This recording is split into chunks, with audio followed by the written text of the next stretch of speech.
Let's start. People can keep, joining in later on as well. Yeah, let's start off. Why not? Yeah. What do Exactly you right. think? So, hi everyone. I'm Puneet, and we have with us our guest speaker, Mr. Binod Shankar. So today we are going to talk about, very important topics like why upskilling is required in the current scenario, and how to fill the skills gap that is there, and how people can, switch their industries and switch their profiles, job profiles, and how can people move to different countries, and what are the skills required over there, and such relevant questions. So we have with us the real finance mentor, Mr. Binod Shankar, and he is a chartered accountant and CFA charter holder. And he is a former executive director at a listed asset manager and worked over there for like 17 years. And then he quit that role and founded his own company, Genesis, which was later bought by K-Plan, if you're aware of that. So K-Plan is a very famous, a leader in financial publications, and for example, they prepare the shares and notes for CFA preparations. And Vinod has also been the export member of the CFA Society Emirates, and trained over 4,000 plus students of CFA candidates across all levels over the past 12 years. And he's one of the top financial mentors with us. And currently, he comes on and off on CNBC and Bloomberg. And he's a blogger, keynote speaker, startup mentor, podcaster, angel investor. So there are so many things that I'm sometimes, I'm getting confused because you've done so much in your life. So We'll focus on a few things, right?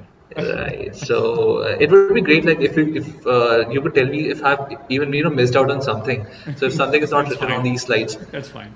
It's okay. right? Right. So like anything that you would like to initiate from your side, like before we start the questions. No, thanks, Puneet. First of all, I think great platform you have, and I loved your questions, and that shows that your experience and how in touch you are with the aspirations of youngsters, right? And Right. you are a working professional yourself, so you fully appreciate and understand the issues. So I think the questions are fantastic, Right. and I could connect with them, and they're very relevant questions. And for the audience members, I mean, Puneet, of course, is the moderator, is the organizer of this discussion. Please type your questions on the. I think there's a chat box, right, Puneet, that they can type their questions in. Yes, there's a chat box. I can type the question in the chat box, and I can take them up later on as well. Exactly. Yeah. So after this session, after this Q&A is over, then Puneet can look at the chat box and pick questions, and we can discuss that as well. So please feel free to ask your questions. Let's make it as interactive and lively as possible. Yeah. Right. Yeah. Right. Over to you, So, Puneet. right.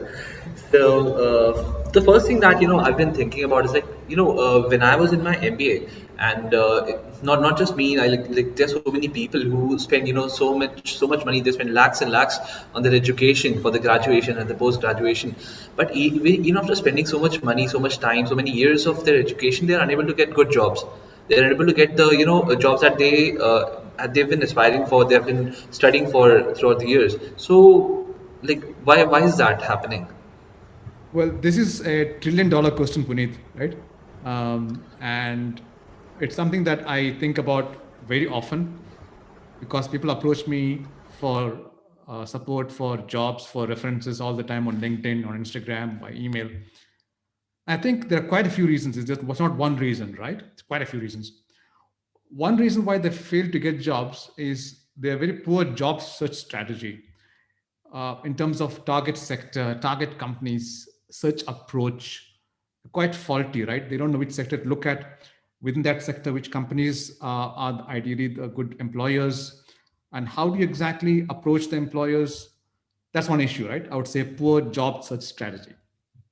Number two would be, and I've seen this a lot, right?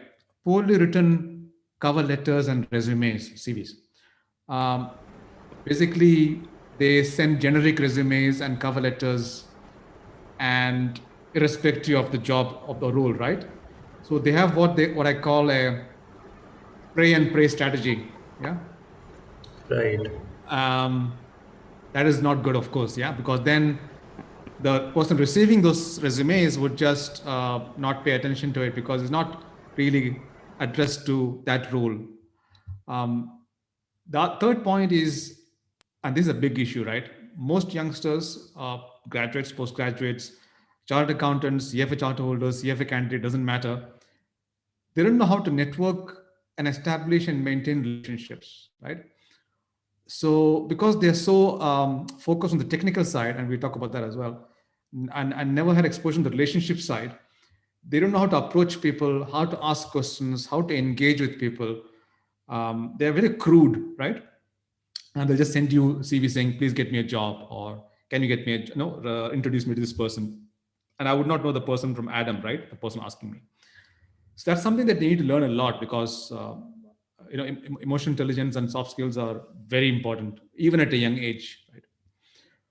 The fourth point I see is, especially among people who are doing the CA or FRM or CFA, overemphasis on qualifications and simultaneously underrating the technical and soft skills side. What do I mean by that?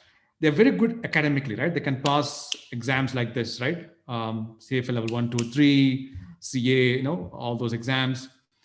But they don't know about the technical side of it. So if you ask them to do evaluation or run a financial model, they probably can't do it properly. Right. So their system is, I mean, what they're being taught is more of theoretical and not of practical. Correct. And that was my next point, right? Very bookish. They have a lot of bookish knowledge. They memorize a lot of stuff, but really not application oriented, right? At all. And then the last 2 points, but not the least by far, is poor presentation and interviewing skills, right? Which is connected to what I said earlier about networking and maintaining relationships. Basically, they don't know how to present themselves. They don't know how to have the confidence to interview properly with the recruiter, how to establish a rapport. And all this, Puneet, basically means, if you basically add up all this: cover letters, resumes, lack of poor networking or lack of networking, overemphasis on qualifications, lack of technical soft skills, poor presentation, interviewing skills. All this basically means that when they go to interview, or even before interview, when they reach out to a recruiter, they are not impressive and they don't stand out. Now, when you have Absolutely. thousands of people applying for the job, and last time I checked in Mumbai, it was like 2 years ago, right? There were 5,000 people applying for one financial analyst position, right? Now, that's a 5,000 to 1 ratio. And if you don't stand out, you are lost, you're finished. So I think excellent question to start off this session, by the way. Right. And we probably repeat some of these themes later during the discussion. There are some, questions that are related to this, and I'll keep on asking about them as well. Sure. Right. So, as we know that you've been in industry for over 2 decades now, and Right. so like, what would you say, like, what has changed over the past few years in the financial services industry? Well, that's a big question, Puneet, and a lot of changes have happened, right? But let me address it more from the employment, career, qualifications perspective, right? Um, so when I was doing my CA, 3 decades ago, or when I was doing my CFA 2 decades ago, a CA or MBA or a CFA would have been enough to get you into equity research or asset management or investment banking, right? Um, so, and of course, in those days, it was basically CA or MBA, right? We're talking about 80s and 90s. Now, CFA and FRM are becoming more popular and required. But what I'm seeing is the specialization is increasing. Now, in certain roles, they require a master's in finance, which is more advanced than CFA or FRM or anything else, where you go into computational finance or algorithmic trading or financial engineering, where you need to know things like maths and stats and coding and financial modeling quite well. So I think that's one thing that is I've seen changing, where some qualifications are now taken as standard. You need to have a CA or a CFA anyway to get into certain Right. areas. Right. But then they'll ask you, okay, what else do you have? Exactly. That's one thing I've seen. Secondly, of course, obviously, right? Obviously, you're in India. Competition has increased a lot. Like an example of 5,000 people applying for one financial asset analyst position. And now with COVID and the economic situation and everything else, you're finding that there are fewer jobs out there with more people looking for jobs. That's Right. another big, I mean, that's the big thing as well, right? Um, but on the positive side, in a way, I can say that, certain industries are doing well. Like wealth management is doing brilliantly globally, right? there are many new millionaires being created every day, right? If you look at it that way. Right. And whether it's India or China or Russia or UAE or US. And that gives a lot of opportunities because they have to have their money managed, right? So wealth management is becoming quite a big industry globally, right?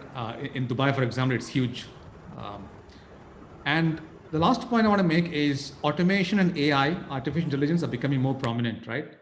And you can already see the effect of that in industry. Algorithmic trading is picking up a lot. Sentiment analysis using AI to go through mass amount of data to pick up patterns in equity research, for example. So you have faster systems, more accurate systems with, and this is very important, right? No inherent bias, emotional or cognitive. Right. So now that sounds like a challenge, but it is a challenge. And you will think, okay, how do people compete? And I would say people have to compete with the things that a machine can't do. A machine can't communicate, visualize, empathize. You know what I'm saying, right? Exactly. Lead, manage. These are uniquely human skills, at least as of now. Huh? You never know. Maybe in 20 years from now, machines may start doing all these things. But as of now, we rule, right? And goes back to my answer to your first question. Soft skills become even more important. Right. Right. Absolutely. So that was, very insightful. Like you've been telling about like what, happened over the past few years and like Hmm. exactly true. And